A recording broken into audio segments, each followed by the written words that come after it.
ለቤተ ክርስቲያን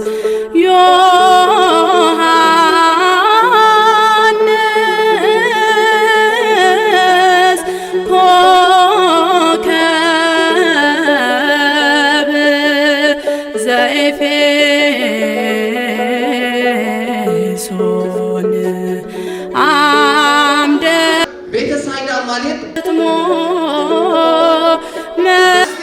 ካህናት ኮብድማ መነኮሳት ላክ እንታያተና ዙሙትያ እተሳለሳይ ዘበ ፈተነ እንታይተኛ ትዕቢት ምድር ዘበምድር መላክ ሰባኬ ወመንፈስ ቅዱስ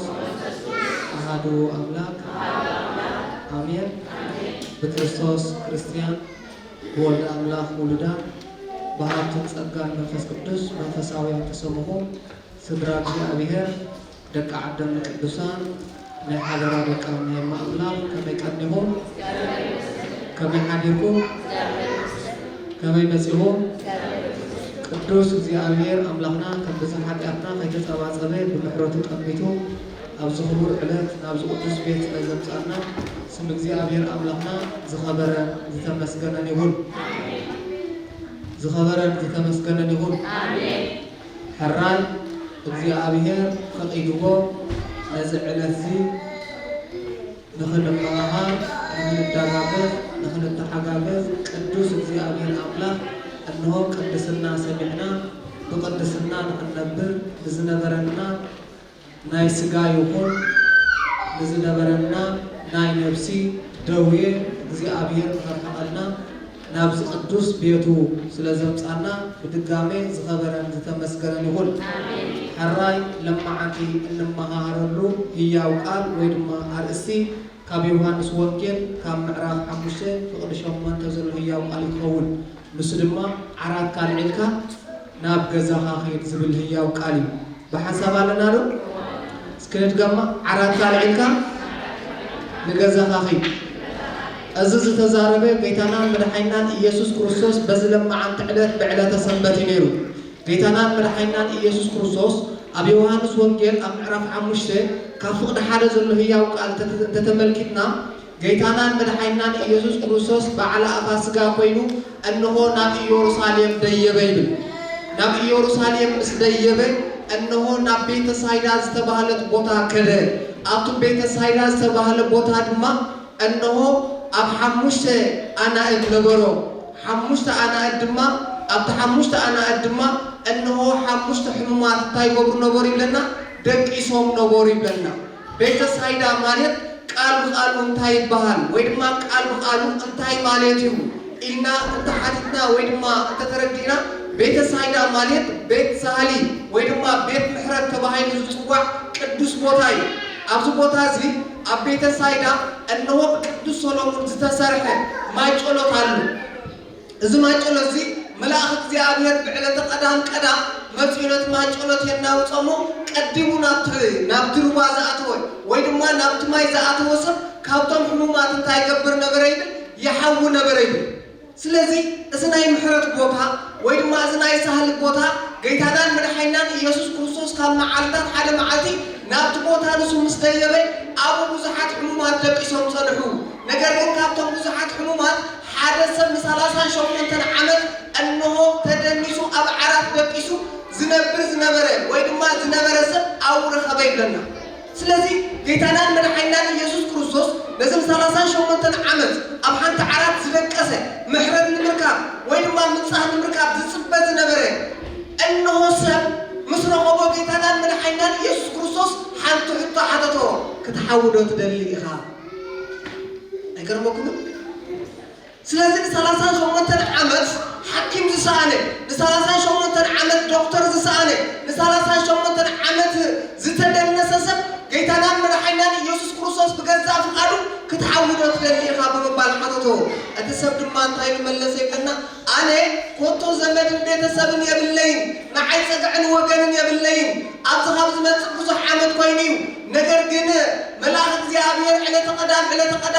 ما في ناس ما يكنا وصل كل سبات قديمهم سلزاتو نعيكوا متسكيمو أنه ناوز زبطان سلز ساعة قصاب لهم تايجوركون محرتاي ربكون إلو كسماس الجمرة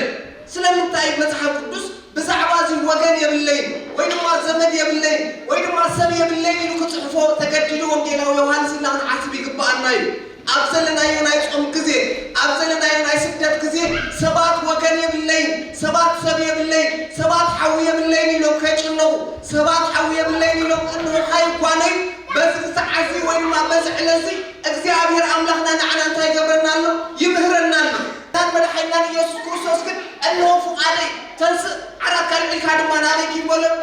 نابغ زخاف يقوله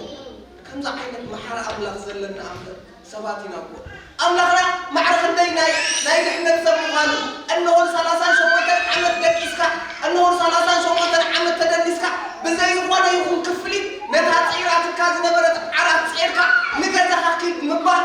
معرفة ديسا جاي مسلوكي أقربكم نايكي تانا مرحينا يسوع كريستوس فواسمنا ما توصون جد معرفة شعب غافض عسرت سلسة جميرنا ظنه هي وقاتة تملكنا بزعبا من زنكرنا نعسر تخلق تعمد زاكل دم زفاس نبرت عدي ويد ما قال السيف نقرنا نزانا عسر تخلق تعمد دم زفاس نبرت أبا حرقم قليل أتنبرز نبرت عدي أنه سبعة فن في نوما بتزفاس نبرت دم أنه تجعلوا سلاز نبرت ويد ما كفوت أنا يجعل سلاز نبرت سبعة كابان تاي قبر نبري يرحبوا نبرو أنه ناي سبعة سكافة حزوان ما نسكاب لك سبعة الحقا تنبر نبرت نقرقن كيتانا مرحينا يسوع كريستوس نابر قليلا عظمت على كذي كم زختم الحسنات أنه الزفر كده أنه تتنجفه تخكبرينا كحوينا سلازي وزحات سبعة دليل كيتانا مرحينا يسوع كريستوس دخلون كله إذا سبزي عبدنا قريبا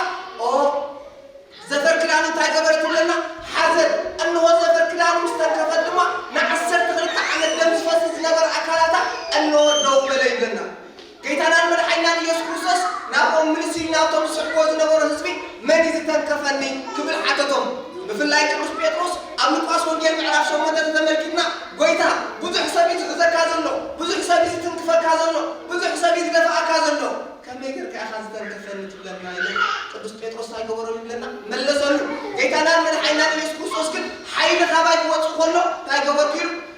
يفلت أني وين ما تفلت أني مو كابهم زحات زتنكفن مني مسبلكن أتعصبيت أبو برودنا قويتا علينا عسر تغلط عمل دنفسي سمي زفر كلام كام مستوقف كدما تاي قبر الليلاتو سقل اللي وين ما أوقارت اللي وين ما حاول بلتو أتعصبيتي أمنت كبوتحيمو كيدي تاي قبر اللوا أنه تفوز كلنا بجزء خدمي بالجيتنا لنا حنا نسكوسوس بالي وخمس سنة دايلة كنا سلزي أملاكنا مع الخندين نايم حرق مخالو سبات بوزح أشحن دوات بوزح جنزب مسحتوه جيتنا لنا حنا يسكوسوس كن بجزء فقام تاي قبرنا مالتي يفوسنا فوز كيلو بسلام بزاي ولا يكون كفلي جزاهم تفوز بالأملاكنا إنه جيتنا لنا حنا يسكوسوس سمور زاد خبرنا نتمسكنا نقول سلازي السمية بالليل وكان بالليل تبلا سبتما عرضوا تسقيمه أنه الحر ثلاثة شو متر عمد بما أخذ يوصاليهم قريتون قزوخ خيلون كله أيهوداويان رخبوا يبل أيهوداويان رخبهم بما أنه حقنا متحقنا بعلة سبت زخونا سب أنجي تتصور أيهبوني أنجي تتصور أيهبكوني سلام انتاي أنجي تتصور كاين مساتهم بما انتاي قبر ويبل تزاروا ويبل سلازي هذا سبزي قل أنا يكون كل بجزء أفقاد اليوم. أتنا عايز حويني نصي عرض كالعيل كخيدي لو أديز النمبر بجزء أفقاد يكون كنيلو نعاتهم تاي قبر النبيل ملسلهم نساتهم دما أتزح حوين كاسب منيو إلى مسحاتهم أتزح تايلو أتزح حوين نسب تاي قبر النيلو أيفون تنيلو كدوسان أبطاتا باندم تاون جيل تايلو أنه أيفون تنيلو من بالوسي سنفني قليسيلو بزحت سبعة نحن زرهم بيت كريستيان مدهن زرهم بيت كريستيان أبيت كريستيان تفوسوا كل فواس يوم زي فوق سبعة بزحت يوم سلازي بزحت سنفات أبيت زيابيرون ينوريو سلازي السبزي سنفني قليسو نسالسان شو متن عمد استدني نسسب أنه زحويس እንታይ ይገብሩና ይምሁሩና ስለዚ እዚ ቃልዚ ሕዙ ምስከደ ካብ መዓልታት ሓደ መዓልቲ ግን ጌታናን መድሓኒናን ኢየሱስ ክርስቶስ እንታይ ገበረ እዩ ኣብ ቤት ጸሎት ረኸቦ እንሆ ካብዚ ዝኸፍእ ሕማም ካይረኽበካ እንታይ ግበር ኢልዎ ተጠንቀቕ ኢልዎ ለከት ዘሕወየኒ ስእቲ ብምባል ድማ ናይ ይሁዳውያን ከይዱ እቲ ዘሕወየኒ እዚ ኢየሱስ ክርስቶስ ዝበሃል ናዝራዊ ብምባል ነገሮም እዩ ስለዚ ናብ ቤተ ሳይዳ ተመሊስና ቤተ ሳይዳ ኣብቲ ቤተ ሳይዳ እንሆ ሓሙሽተ መደብ ወይ ድማ ሓሙሽተ ንግዲ ነበረ እዩ እዚ ሓሙሽተ ንግዲ ናይ መን ምሳሌ እዩ እንተይና ናይ ሓሙሽተ ኣዕማደ ምስጢር ምሳሌ ብዕለተ ቀዳም መልአክ እግዚኣብሔር ካብ ሰማይ መፂኡ እንታይ ገብሮ ነበር ይብለና የናውፆ ነበረ ይቅድሶ ነበረ ምስ ተቀደሰት ማይ ድማ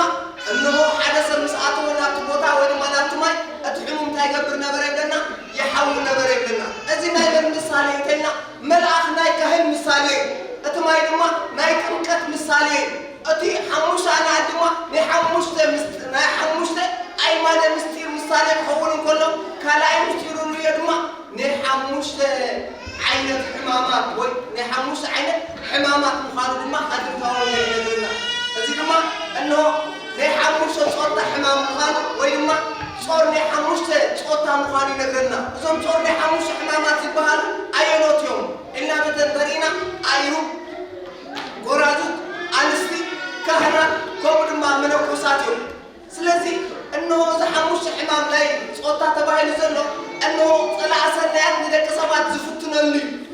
ፀላእ ሰናያት መዓር ክንደይ ረቂቕ ምዃኑ ኩላትና ንፈልጦ ሓቂ ፀላእ ሰናያት በቲ ክስዕሮ ትኽእል መደብ ወይ ድማ በቲ ክስዕሮ ትኽእል ዕላማ ይመፃካኒ በቲ ክስዕረካ ዝኽእል ዕላማ እዩ ዝመፃካ ኩሉ ግዜ ወይ ድማ ዝፍትነካ ኩሉ ግዜ ስለዚ ድማ እንሆ ነዞም ሓሙሽተ ፆታ እንሆ ሓሙሽተ ዓይነት ፈተና ገይሩ ይፍትኖም ንዓረብቶት ወይ ድማ ናይ ዓይሩ ብምንታይ ዝፍትኖም እንተይና ብፍቅሪ ገንዘብ እዩ ዝፍትኖም እንሆ ኣሪግና ኢና ዝድግፈና ይብልና ዝፅውረና ይብልና ዝሕግዘና ይብልና ወደይ ናብ ሰበይቲ እዩ ጓለይ ናብ ሰብኣያ ስለዚ እንታይ ክእክብ ኣለኒ ይብሉ ገንዘብ ክእክብ ኣለኒ ይብሉ ሞ በዚ ድማ ፍቅሪ ገንዘብ ይሓድሮም በዚ ድማ ፀላእ ሰናያት እንታይ ይገብሮም ይፍትኖም እንሆ ነዞም ዓረብቶት ዝኾኑ ስድራ እንሆ ብዝሙት ክፍትኖም ኣይክእልኒ ብዝሙት ክፍትኖም እንተመፀ ድማ እንሆ በቲ ብመንፈስ ቅዱስ ብጥምቀት ዝተዋሃቦም መንፈስ ቅዱስ ነቲ ፈተነ እንታይ ገብርዎ ማለት እዩ ይስዕርዎ ንጎራዙት ወይ ድማ ንመንእሰያት ድማ ብምንታይ ይፍትኖም እንተይና እንሆ ብዝሙት እዩ ዝፍትኖም መንእሰይ ኩሉ ግዜ ውዑይ ሓይሊ ስለ ዝኾነ እንሆ ብምንታይ ዝወድቕ እንተይና እቲ ዝበዝሕ ብዝሙት እዩ ዝወድቕ እንሆ ብኻልእ ተፈቲንዎ ብፍቅሪ ገንዘብ ተፈቲንዎ ግን ነው ጌና ሰሪሑ ከርክበሉ እንደ ብምባል በቲ ኣብ ጥምቀት ዝተዋሃቦ መንፈስ ቅዱስ እንታይ ገብሮ ንዲያብሎስ ይስዕሮ እዩ ስለዚ ዲያብሎስ ንመንእሰይ ክስዕረላ ዝኽእል ነገር እንተሃልያ እንታይ እንተይና ዝሙት እያ እቲ ሳልሳይ ድማ ንንስቲ ኣንስቲ ድማ ኩሉ ግዜ እንታይ ትገብራ እንሆ ብኣልባሳት ኩሉ ግዜ እንሆ ክወፃ ከለዋ ናብ ዝኾነ ይኹን ቦታ ክወፃ ከለዋ ብተርእዮ ልብሲ ወይ ድማ ብተርእዮ ምንዝርና እንታይ ገብረን ማለት እዩ ይስዕረን ተፃባቢቐን ሰባት ንኽሪእዎን ሰባት እንሆ ንኽጥምትዎን ይሓስባ በዚ ድማ ፀላእ ሰናያት እንታይ ገብረን ማለት እዩ ይፍትነን ራብዓይ ድማ ንመን እዩ ዝፍትኖ እንተኢልና ንካህናት እዩ ዝፍትኖም ንካህናት ብምንታይ እዩ ዝፍትኖም እንተኢልና ብትዕቢት እዩ ዝፍትኖም ኩሉ ግዜ እንሆ ናይ ካህናት ፀገም ወይ ድማ ናይ ካህናት ፈተነ እንታይ እንተኢልና ትዕቢት እዩ እንሆ ፍልጠትና ረቂቕ እዩ ማዕርግና ድማ ምጡቕ እዩ ብምባል እንሆ በቲ ዘለዎም ማዕርግን ፍልጠትን እንታይ ገብሩ ይዕበይ እሞ በዚ ድማ ፀላእ ሰናያት ዝኩሉ ኣገልግሎቶም እንታይ ገብሮ ዜሮ ይገብሮ ወይ ድማ የትርፎ ማለት እዩ ዝኩሉ ኣገልግሎቶም ከምዘይ ኣገልገሉ ክገብሩ ብትዕቢት መንገዲ እንታይ ገብሮ ማለት እዩ የውድቆም ማለት እዩ እቲ ሓምሻይ ድማ ናይ መን እንተይና ናይ መነኮሳት እዩ ንመነኮሳት ብምንታይ ዘጥቁዑ እንተይና ብስስዕቲ እዩ ዘጥቁዑ እንሆ ኩሉ ግዜ ኣይረኽቦን እየ ስለ ዝብሉ እንሆ ኩሉ ግዜ ዝኽረክብ ኣይክእልነ ስለ ዝብሉ ንዝረኸብዎ ነገር እንታይ እዮም ዝገብሩ ሒዞማ ናብ በዓቶም ጥራይ እዮም ዝጎዩ በዚ ስስዕቲ እዚ ድማ ንዓቶም እንታይ ገብሮም ይፍትኖም ብኻልእ እንተፈቲንዎ ግን በቲ መንፈስ ቅዱስ ዝተዋሃቦ ጸጋ እንታይ ገብርዎ ማለት እዩ ይስዕርዎ ማለት እዩ ስለዚ እቶም ሓሙሽተ እንሆ ሕማማት ዝተባሃሉ ወይ ድማ ናይ ሓሙሽተ ፆታ ጾር ዝተባሃሉ ድማ እዚኦም እዮም ስለዚ ጌታናን መድሓኒናን ኢየሱስ ክርስቶስ ድማ እንሆ ነዚ ሓሚሙ ዝነበረ ሰብ እንታይ ገበሮ የለና ቤተ ሳይዳ ብምኻድ እንታይ ገበሮ የለና ፈወሶ የለና ስለዚ ምስ ተፈወሰ ዝሰብዚ ግን ጌታናን መድሓኒናን ኢየሱስ ክርስቶስ ኣብ ቤት ጸሎት ምስ ረኸቦ እንታይ ይብሎ ነይሩ ካብቲ ዝነበረካ ሕማም ዝመፍል ከይረኽበካሲ እንታይ ግበር ኢልዎ ተጠንቀቕ ኢልዎ ብዙሓት ሰባት መድሓኒት ረኺቦም እዮም ኣብዚ ቤተ ክርስቲያን ብዙሓት ሰባት ተፈዊሶም እዮም ብዙሓት ሰባት ካብ ደውየ ስጋን ካብ ደውየ ነፍስን ነፂሆም እዮም ነገር ግን ነጥብ ገዲፎም ሰባት ሎሚ ዝወልቁ ሰባት ብዙሓትዮም ካብ ቤት እግዚአብሔር ዝረኽቡ ሰባት ብዙሓትዮም ነቲ ዘቆየም እግዚአብሔር ነታ ዝቀደሶቶም ቤተ ክርስቲያን ዝዋጉ ሰባት ሎሙና ዘበና እንታዮም ተይና ብዙሓትዮም ስለዚህ ጌታና መድኃኒታችን ኢየሱስ ክርስቶስ ድማ ነቲ 38 ዓመት ዝዓመተ እነሆ ካብዚ ዝኸፍዕ ሕማም ካይረኽበካ ምንቲ እንታይ ግበረሉ ወይ ተጠንቀቀሉ ወይ ስለዚህ እዚ ሰብዚ ድማ እንታይ ገበረለና ጌታና መድኃኒታችን ኢየሱስ ክርስቶስ ኣብ ዝተሓዘሉ ግዜ ኣብ ጲላጦስ ምስ ወደቀ እነሆ ጲላጦስ እንታይ ኢልዎ እስኻሲ ወደ ኣምላኽ ኢኻ ትብል ሰባት ኮሚሎም እዮም ዝኸስኻ ምስ በሎ ወደ ኣምላኽ ምዃለይሲ ባዕልኻ እኳ እንታይ ትገብር ኣለኻ ኢልዎ ትምስክር ኣለኻ ኢሉ ዝተዛረቦ እነሆ ንጉስና ዝኣክል እስኻ ከምዚ ጌርካ ክትምልሰሉ ኢሉ ጌታና መድኃኒታችን ኢየሱስ ክርስቶስ እንታይ ገበሮ ይብል ጉንድኡ ዝንፀፍዑ ይብል ኣለና ዶ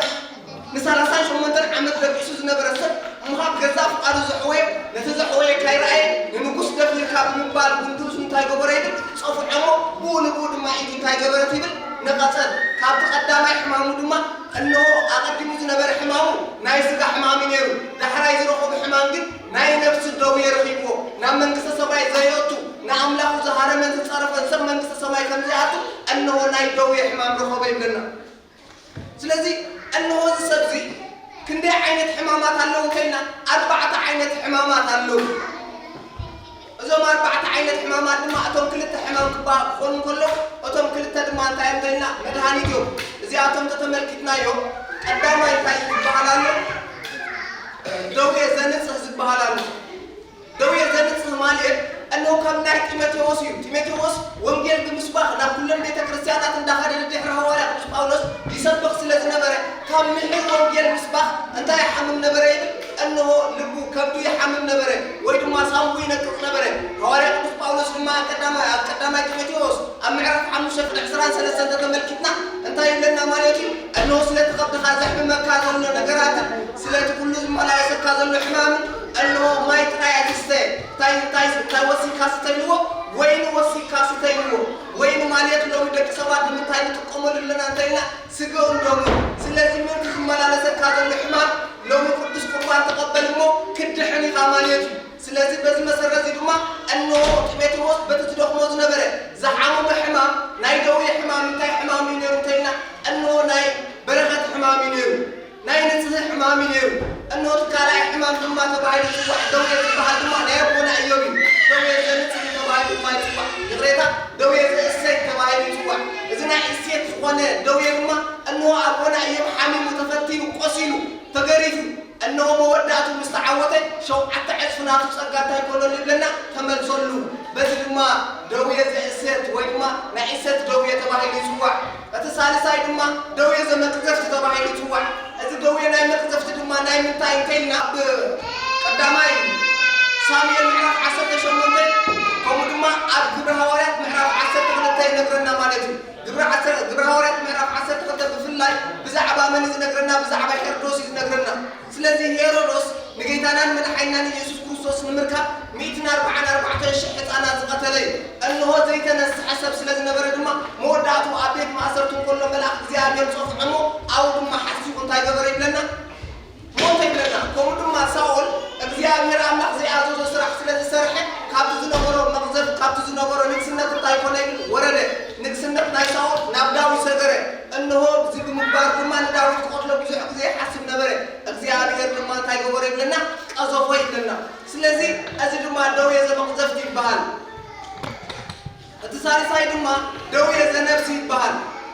ወይ ድማ ደዌ ዘኃጢአት ይበሃል ንሱ ድማ ናይ መን ደዌ እዩ እንተይልና ናይቶም 38 ዓመት ሓሚሙ ዝነበረ ሰብ እንታይ ዝገበረ ማለት እዩ እነሆ ሓዊ ክነሱን ጌታናን መድኃኒታችን ኢየሱስ ክርስቶስ ዝሃረመ ድማ ደዌ ዘነፍሲ ተባሂሉ ይፅዋዕ ማለት እዩ ስለዚ እነሆ እዞም 5 ደዌታት እዚኣቶም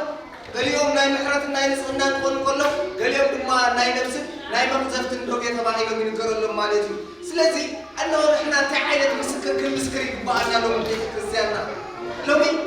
ክንምስክሮ ዝግባአና እዩ ሎሚ ከምቲ ጌታናን መድኃኒታችን ኢየሱስ ክርስቶስ ዝፈወሰ ሰብ እነሆ ሎሚ ክንክሕድ ዘይኮንና ዘለና ሎሚ ኣብ ቅድሚ ቤተ ክርስቲያንና ኣብ ቅድሚ እምነትና ደው ንብለሉ ሰዓትን ዕለትን እዩ ሎሚ ስለዚ ድማ ካብ መጽሓፍ ቅዱስ ዝገበሩ ሰባት ብዙሓት እዮም ነይሮም ዮሐንስ ወንጌል ምዕራፍ 9 ዘሎ ህያው ቃል ተመልክትና ብዛዕባ መን ዝነግረና ብዛዕባ ሓደ ብዕምሩ ዝተወልደ ሰብ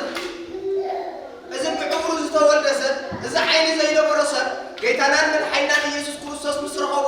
እንሆ ጌታ ወዲ ዳዊት አንጻሐኒ ኢሉ ምስ ተዛረበ ጌታናን መድኃኒናን ኢየሱስ ክርስቶስ ድማ እንታይ ገበረ ይብል እንሆ ከንጽሖ ፈቃደኛ ኾነ ትፍታፉ ምራቅ ትፊሉ ድማ ካብቲ ምራቅ እንታይ ገበረ ይብል ኣቆምቲ ዓንቲ ለኸየሉ እንሆ ከይድካ ማይ ሰልዮም ድማ እንታይ ግበር ኢልዎ ተሓጽብ ኢልዎ እቲ ሰብ ድማ ከምቲ ጌታናን መድኃኒናን ኢየሱስ ክርስቶስ ዝበሎ ኣብ ማይ ሰልዮም ከይዱ ምስ ተሓጽበ ዓንቲ እንታይ ኮነ ይብለና ሓወየ ይብለና ዓንቲ ምስ ሓወየ እቲ ዕለት ግን ማዕስ ነበረ ይብለና ዕለተ ሰንበት ነበረ ይብለና بعلة سنبت سلازة حوالي ما أيهوداوي عن متيو إذا علة زيادة نخبر علتها سلمن هاي بعلة سنبت تفوزك تزحويك خمني كمل كأخ حامل خير مسحاتته أتسبب النواتي يسوع كروسوس زبال مسو أعنتي من رأجير ولا خيالي أنا لما أما يسوي كيد تحاسبه حاول ما مسبله مسو كمل كرت حوي كايخد حتى أتني أسبق حوي كلني بمبال من هاي كبر ويل ملسلو نسجن أنا حتى أتني أسبق كم زعين أسرح خسرح أيكني نسوس عدد مخان نسو نبي مخان يسفلت من لسلم أزمة زي مسرحه بعد داوي عندنا ما يكون لنا نفس درابي تقولوا نفس درابي تخيلهم أنه نوده عمر كم تنبره أنه ما جلت حاجة يسوع كريستوس كم زحاوي تقول يقول مسبل وانك سدرابي تنتهيهم أنه نحن ودنا عمر كم استولنا نفلتنا من كم زحوين أبي كم زحوين كنا نحن أين فلتنا سلز ودنا عم قدام سلز خلي بعلهم العيون تاي كبروا حتتنا أي كرمكم أنت سلز خلي يوم كم سبعة زيادة كم زي لم تجنا بفلاي عبد يوحنا فوق العراش وعد خفض عسر تسلسل زلوا عبد كذي نسو يسوع كريستوس أملاك يزبلسب مس يسوع كريستوس غلسب عبد صلتنا يسوع كريستوس زعات وسب أنه هاي الدعوة تاي كبروا كم محبروا بفلي ونيرو سلزي كم محبرنا يا أيوب من تخايف اللي كابيت مقدس أيوب من تخايف وتاي كبر إحنا ينفلتنا ودنا عما قدام كويني دقيم ودنا حسب شو ما تعمد كويني مرعون تاي كبروا ويلو حتى توا بمبارك حقنا تقول مسكرنا خير مسكرو تعاصوا لنا سلازم تسب كلاي تجي تبني سمنة بعمر استولد كمل كم زحوا خبان قرنا يوم استزاروا وقت نو أنا كم زحوا عمري كم تولدكم بيسوع كريستوس بما كم زحوا يزفلت أسقاطكم كده كم زامو تروح كل تدليلهم بمبارك من لسلم نحن عليك كم زامو تمسينا سلازم كم زامو تنادكم كونا ينغنينا سقاها كم زامو بمبارك ما من لسلنا سلازم أنه بيتنا من حينان يسوع كريستوس سلام هاي بعلة سبت فوق صار لها بمبارك أبو قاسم يلا معرف عسرة ثلاثة كم عسرة سبع عسرة شوعات حتى تقول لنا سلازم بيتنا من حينان يسوع كريستوس لا بيت مقدس أبزعته ولا كذي أنه بعلة سبت صلاة نعبرهم كله حتى حقوق السسبرة قبات عدر خبر أنه بسمك ما تكبرينه فقال يوم حوي أنه تنسي إلا تسبيتي بجزاء فقالوا أحوي أيون كن مراحنا بيت مقدس نبره كهن ما يأيون تايو بعلة سنبت لمن تاج فوسا شفت جماعتنا يشرح علة تطبيقنا لمن تاج بس علة سنبت نذا سبيت زي فوسا غير كاي تزاروا ويبل جيتنا من حنا يسوع كريستوس كن نايو داوي عن خمسين ملسلهم من استحاباتكم بعلة سنبت نبكيعي ويدما نبعراي أنه فتح ما يستيلو أبو قارد عتيسر بعراي من يخاف قارد يوص نزاب سيد أستعصرت ولا برهم تفتح هو بعلة سنبسي انتاي حاجات اللو انتاي كفو نجر اللو سلازا سبيت سي نتي خلهم بسلام ناجز خيلي بمبال كيتنا من حيدان يسوع كريستوس نعم تاي كبراي لنا أنتي يوسلنا يبلنا سلازي بعلة سنبت نستفو وسسر نساتهم تاي كبر نبر أنه يكرهور نبرو كيتنا من حيدان يسوع كريستوس لما أبوي كسب له يسرح له أنا لما تاي كبر له يعين له كبر بيت كبركم بر كان كبري أي كبركوني مغنياتو أبو እግዚአብሔር አቦ ኣብ ሰማይ ኮን መላእኽሉ ይሁ أنه بعلة قدام حدا عموم تاي كبر نيرو يحبو نيرو كيتنا من حينان يسوع كريستوس لما بعلة قدام كيلو أبي صلت بمتاو أبتناتهم سنبت زخورت قدامي سنبت نعاتهم تاي كبر لهم نبرين يفوقسهم نبرين لنا سلازي أنه أنا جبت بيت كبركم بر ناي كان جبري كبركم بمبالما كيتنا من حينان يسوع كريستوس تاي كبر لهم لنا ملسوا لهم لنا سلازي تزعبي خبر جد جيتنا من حينان يسوع كريستوس أزمد هاني زي نكبدوسان سودا زهاوي تزعبي خبر جيتنا من حينان يسوع كريستوس ندك مزاموت بزهابهم كبري بزهابهم سجادما جبر هواريات معرف سلسلة الله يا وقت الملكنا بتاشع الساعات بيتوصل يوحنسن ታበይ ደኺልና ዲና ደኺልና እሺ ብታሻዓይ ሰዓት እንሆ ናብ ቤት ጸሎት እንዳኸዱ እንከለዉ ሓደ ብሓንካሱ ዝተወልደ ወይ ድማ ዘይንቀሳቐስ መጻጉዕ ኣብ ቤት መቕደስ ተቐሚጡ ረኸቦም ይብሉ ስለዚ ኣብ ቤት መቕደስ ገንዘብ ክልምን ኢሉ እንዳኸደ እንከሎ እንዳተጸበየ እንከሎ ግን ገንዘብ ንኽህብዎ እንታይ ገበሮም ይብል እንሆ ለመኖም ቅዱስ ጴጥሮስ ግን ኣታ ሰብ ኣብ ጁባና ኸቶ ወርቅን ብሩርን የብልናን ትዘለና ክንህበካሲ ፍቃደኛ ዲኻ ብምባል ሓተቶ እንሆ ንሱ ድማ ወ ፍቃደኛ የበለሞ ብስም ኢየሱስ ክርስቶስ እንታይ ይበል በሎ ተንስእ በሎሞ ካብ ዝውለድ ጀሚሩ ብሰብ ተላዒሉ ዝኸይድ ዝነበረ ሰብ ድማ ብድቢሉ ተንስአ እንዳመስገነ እንዳተንሳራሰረ ድማ ናብ ቤት መቕደስ እንታይ ገበረ ይብል ብሰዓቶም ኣተወ ይብል ክብርን ጌታናን መድሓኒናን ኢየሱስ ክርስቶስ ይኹን ስለዚ እዚ ናይ መድሓኒት በረኸት እዚ እዚ ማይ ጸሎት እዚ እንሆ ኣብ ጌታናን መድሓኒናን ኢየሱስ ክርስቶስ ጥራይ ዘይኮነ ካብ ብሉይ ኪዳን ጀሚሩ ንዓና ኦርቶዶክሳውያን ንኣመንቲ ክርስቶስ እንታይ እንዳገበረ ይመፁ እንተይና እንዳፈወሰ ይመፁ እዩ ሎሚ ሰባት ኣብ ማይ ጸልዮም ከይዶም ጥራይ ኣይኮኑን ዝሓውዩ ሎሚ ሰባት ኣብ ቤተ ሳይዳ ጥራይ ከይዶም ኣይኮኑን ዝሓውዩ ኣብ ንወስ ወከፍ ንናይ 10 ኪሎ ሜትር ዓድና እንታይ ጌርና እግዚኣብሔር ናይ መድሓኒት ናይ በረኸት እንሆ ማይ ጸሎት ኣዳሊልና እዩ ገንዘብ ከይከፈልና ክንድዚ ክፈል ከይበልና ከይድና ማይ ጸሎት ተሓጢና ንሓዊ ሰባት ብዙሓት ኢና ዝሓወይ ስድራ ቤትና ናቦታትና ናዴታትና ብዙሓት እዮም ስለዚ እዚ ድማ መጽሓፍ ቅዱሳዊ ምዃኑ እዩ ስለዚ ኣብ ካልኣይ ነገስ ኣብ ምዕራፍ 5 ዘሎ ህያው ቃል ተመልኪትና ንእማን ዝተባሃለ ሓለቓ ሰራዊት ናይ ሶርያ ዝነበረ እዩ እዚ ሰብ እዚ ጻዕዳ ሕማም ምስ ሓመመ ናበይ መፀ ይብለና ናብ ነቢይ እግዚአብሔር ኤልሳዕ ናብ ኢየሩሳሌም ይቕሬታ ናብ ኢያሪኮ ናብ እስራኤል መፀ ይብል እንሆ ክሓዊል ምስ መፀ ግን ነቢይ እግዚአብሔር ኤልሳዕ እንታይ ይዎ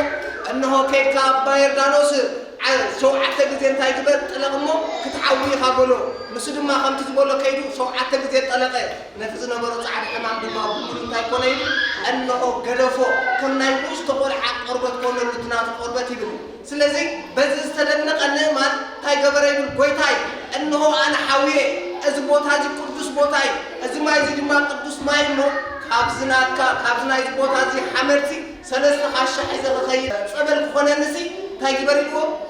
ኣብ ቅደለይ በሎሞ ሰለስተ ካሻ ሓመድ ሒዙ ድማ ናብ ሶርያ ካለ ይብለና ስለዚ ብዙሓት ሰባት ሎሚ ስለምንታይ ማይ ጸሎት ትዕጸቡ ስለምንታይ ማይ ለግሚ ትንጸቡ ስለምንታይ ፀበል ትሰትዩ ዝብሉ ሰባት ብዙሓት እዮም ነገር ግን እግዚአብሔር ኣምላኽና ካብታ ቅድስቲ መርየም እንሆ ንዓና መድሓኒት ሰሪሕልና እዩ ናይ ደጓቶ ጥራይ ኣይኮነን መድሃኒት ከኒና ጥራይ ኣይኮነን መድሃኒት እንሆ መድሃኒትና ማይ ጸሎት እዩ መድሃኒትና ሎሚ እንታይ እንተይና ፀበል እዩ ስለዚ ከይድና ማይ ሰልዮ ክንሕፀብ እግዚአብሔር ኣምላኽ ደግፈና ለማዓንቲ ዕለቱ እንሆ መጋቢት ገብረ መንፈስ ቅዱስ 5 እዚ ዕለት እዚ ድማ ጌታናን መድሓኒናን ኢየሱስ ክርስቶስ ንቅዱሳኑ ዝሃቦታ ኣብ ምርዓብ ስለዝኾነ እንሆ በዚ ሎምስ ግዜ ኣብ ኤርትራ ብፍላይ ድማ ኣብ ደርዓንቶ ዝበሃልና ዓብ ዝኾነ ማይ ጸሎት ኣሽሓት ህዝቢ ዝፍውስ ናይ ኣቡነ ገብረ መንፈስ ቅዱስ እንታይ ኣለ እንተይና መድሓኒት ዝርከበሉ ማይ ጸሎት ዘለዎ ዕለት እሞ ክብርን ምስጋናን እንሆ ጸሎቶምን በረኸቶምን ናይ ኣቡነ ገብረ መንፈስ ቅዱስ ድማ የካፍለና ስለ መጻጉዕ ተዛሪብካ ብሓደ ሰዓት ዕለት ጉዳይ ኣይኮነን ጸሎትኩም ስለ ሰማዕኩም ትገብርዎ ጸሎትኩም እግዚአብሔር ኣምላኽ ስለዝስማዕኩም ስብሐት ለእግዚአብሔር ወለወላዲቱ ድንግል ወለመስቀሉ ክቡር ይትአኮት ወይሰባህ ስሙ ለእግዚአብሔር አምላክነ ወትረም ኩሉ ዘበ ኩሉ ሰዓት አኬ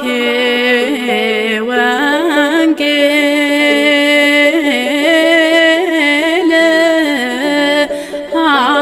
ሐዋርያት ትንቢት ለቤተ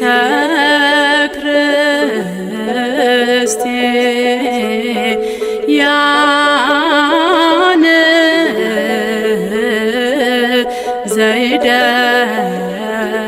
ዘይደምጽ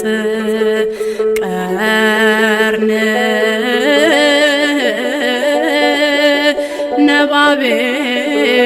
ለቤተ ክርስቲያን ሰባኬ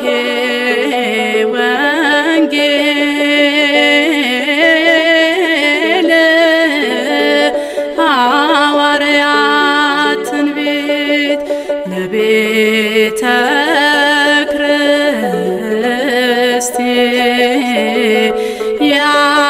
ክርስቲያን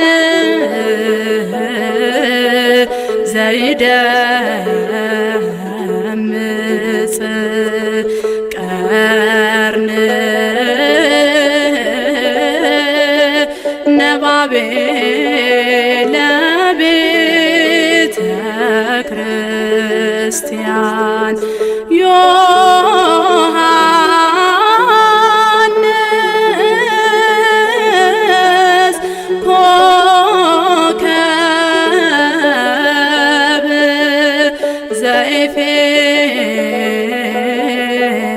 ኢየሱስ